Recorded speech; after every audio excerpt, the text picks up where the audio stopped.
নমস্কার বন্ধুরা, আপনারা সবাই কেমন আছেন? আশা করি সবাই সুস্থ আছেন। আজকের মোটিভেশনাল ব্লগে আমি আজকে আলোচনা করব সরলতার শক্তি। কেন সরলতা একটি অত্যাধুনিক শক্তি অথবা আধ্যাত্মিক শক্তি এবং এটি কোনো দুর্বলতা নয়। এমন এক বিশ্বে যেখানে ক্রমাগত আরও বেশি সাফল্য, আরও বেশি সম্পদ, আরও বেশি মতামতকে উদযাপন করা হয়, সেখানে সরলতাকে প্রায়শই ভুল বোঝা হয়।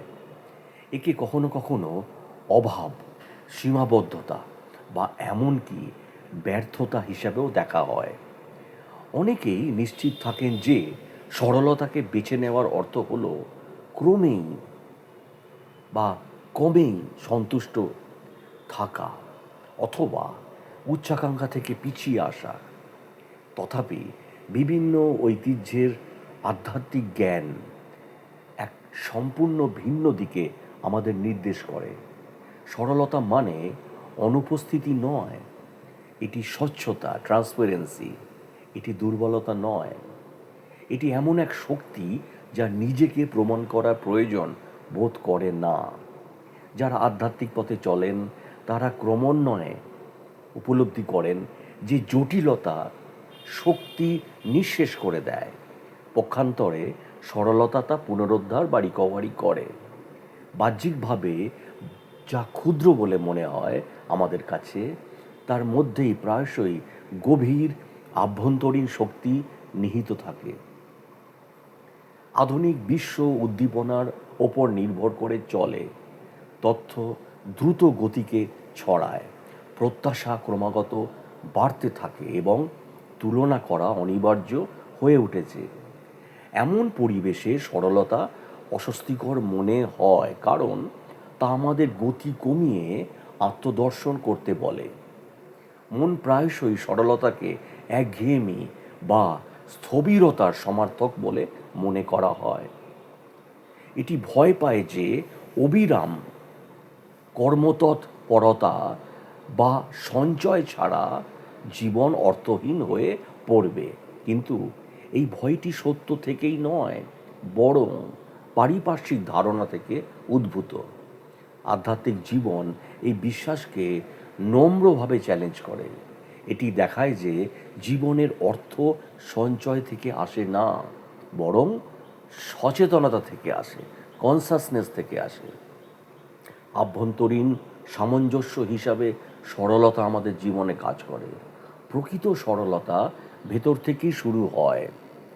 এর অর্থ প্রকৃত সরলতা ভেতর থেকেই শুরু হয়। এর অর্থ কেবল কম জিনিসপত্র থাকা বা দায়বদ্ধতা কমানো নয়, যদিও সেগুলো সহায়ক হতে পারে।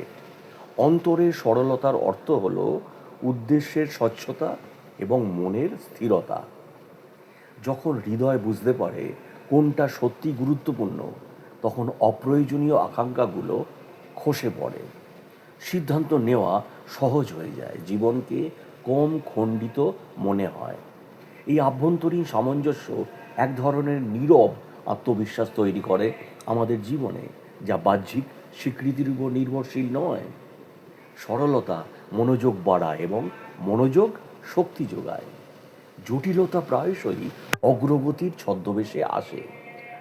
আরও পরিকল্পনা, আরও লক্ষ্য, আরও দায়িত্ব, প্রতিটি সাথে সাথে এই অবিরাম মানসিক ব্যস্ততা এবং তৃপ্তির পরিবর্তে ক্লান্তির দিকে নিয়ে যায়। আধ্যাত্মিক ঐতিহ্যগুলো এই ধারাটিকে স্পষ্টভাবে স্বীকার করে, আর তারা হয় যে মন যখন হয় সরলতা এই বিক্ষিপ্ত শক্তিকে আলতোভাবে একত্রিত করে, বর্তমান মুহূর্তে ফিরিয়ে আনে। জীবন যখন সরল হয়ে ওঠে, তখন মন শ্বাস ফেলার সুযোগ পায়। কেন সরলতা বিশ্বাসকে শক্তিশালী করে আমাদের জীবনে? যে মন অতিরিক্ত ভারাক্রান্ত নয়, সেখানেই বিশ্বাস সবচেয়ে ভালোভাবে গড়ে ওঠে। জীবন যখন অতিরিক্ত জটিল হয়ে ওঠে, তখন আস্থা রাখা কঠিন হয়ে পড়ে। মন নিয়ন্ত্রণ চায় এবং ভয় নীরবে জায়গা করে নেয়। সরলতা বিশ্বাসের জন্য জায়গা করে দেয়।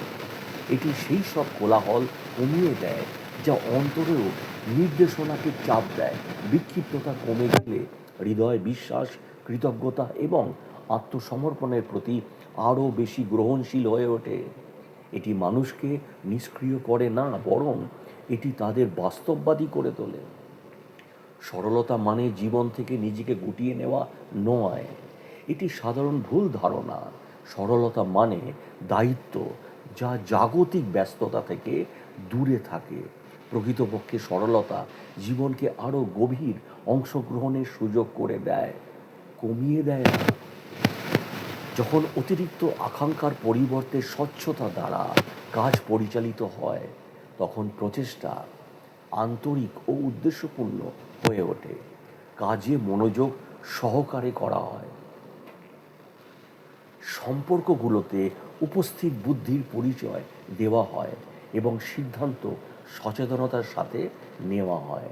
সরলতা জীবনকে সংকুচিত না করে বরং পরিশীলিত করে। সন্তুষ্টির আধ্যাত্মিক শক্তি হলো সরলতা। সন্তুষ্টি হলো সরলতার এক স্বাভাবিক ফল। প্রত্যাশা কমে গেলে উপলব্ধি বাড়ে।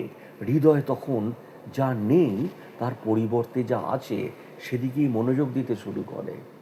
এই সন্তুষ্টি আত্মতুষ্টি নয়, এটি বাহ্যিক পরিস্থিতি নির্বিশেষে শান্তিকে থাকার শক্তি। এমন স্থিতিশীলতা বিরল এবং অত্যন্ত শক্তিশালী। সন্তুষ্ট মন সহজে বিচলিত হয় না। একসাথে অনেক কিছু চাওয়ার প্রবণতা থেকে অনেক আভ্যন্তরীণ দ্বন্দ্বের সৃষ্টি হয়। পরস্পর বিরোধী আকাঙ্ক্ষাগুলো মানসিক চাপ, সিদ্ধান্তহীনতা এবং অপরাধ বোধ তৈরি করে। সরলতা এই সমস্যার সমাধান করে, কারণ এটি মনোযোগকে কেবল সেই সব বিষয়ের উপর কেন্দ্রীভূত করে যা সত্যি নিজের মূল্যবোধের সাথে সামঞ্জস্যপূর্ণ। যখন অগ্রাধিকারগুলো আমাদের জীবনে স্পষ্ট থাকে, তখন মন নিজের সাথে তর্ক করা বন্ধ করে দেয়। এই আভ্যন্তরীণ সম্পৃক্তি মানসিক জীবন শান্তি সৃষ্টি করে। সরলতা আত্মসম্মানের একটি রূপ হয়ে ওঠে।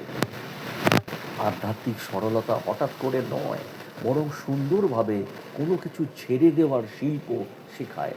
অপ্রয়োজনীয় প্রত্যাশা, তুলনা, আসক্তি ত্যাগ করলে মানসিক শক্তি মুক্ত হয়।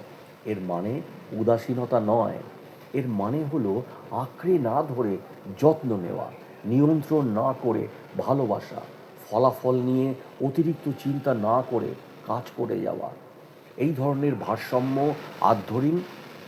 আভ্যন্তরীণ পরিপক্কতার লক্ষণ। এবং অহং জটিলতার ওপর নির্ভর করে বেড়ে ওঠে। এটি স্বীকৃতি, সাফল্য এবং নিরন্তর সমর্থন চায়। সরলতা নীরবে এর প্রভাবে দুর্বল করে দেয়। জীবন যখন সরল হয়, তখন নিজেকে প্রমাণ করার তাগিদ কমে যায়। কর্ম লোক দেখানো নয়, বরং আন্তরিকতা থেকে উদ্ভূত হয়।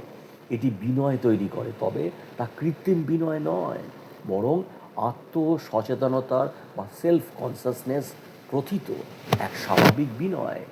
এই বিনয়ের মধ্যে আধ্যাত্মিক শক্তি নীরবে বৃদ্ধি পায়। সরলতার জন্যে বড় ধরনের পরিবর্তনের প্রয়োজন হয় না। এর শুরু হয় ছোট ছোট সচেতন সিদ্ধান্তের মাধ্যমে। যেমন যেমন কথা বলার গতি কমানো, মনের জঞ্জাল কমানো, দৈনন্দিন কাজে মন দেওয়া। সময়ের সাথে সাথে এই ছোট ছোট পরিবর্তনগুলো জীবনকে আরও হালকা ও আরও অর্থপূর্ণ করে তোলে। শান্তি আরও সহজলভ্য হয়ে ওঠে। জীবন নিখুঁত হয়ে যাওয়ার কারণে নয়, বরং মনের বোঝা কমে যাওয়ার কারণে। প্রবণতা বদলায়, পরিস্থিতি পরিবর্তিত হয় এবং বাহ্যিক সাফল্য ওঠানামা করে আমাদের জীবনে, কিন্তু সরলতা অবিচল থাকে। যারা সরলতায় প্রথিত তারা পরিবর্তনের সাথে আরও সহজে খাপ খাইয়ে নেন। তারা বাহ্যিক স্থিতিশীলতার উপর কম নির্ভরশীল হন, কারণ তাদের ভিত্তি ও স্থিতিশীলতার অনুভূতি আসে ভেতর থেকে, অন্তর থেকে। এই অভিযোজন ক্ষমতা অন্যতম শ্রেষ্ঠ এবং আধুনিক বা আধ্যাত্মিক শক্তি। সরলতাকে প্রায়শই অভাব বলে ভুল করা হয়, অথচ প্রকৃতপক্ষে এটি প্রাচুর্যের বিশুদ্ধতম রূপ। এটি বিভ্রান্তির পরিবর্তে স্বচ্ছতা, চাপের পরিবর্তে শান্তি এবং ভয়ের পরিবর্তে আস্থা প্রদান করে।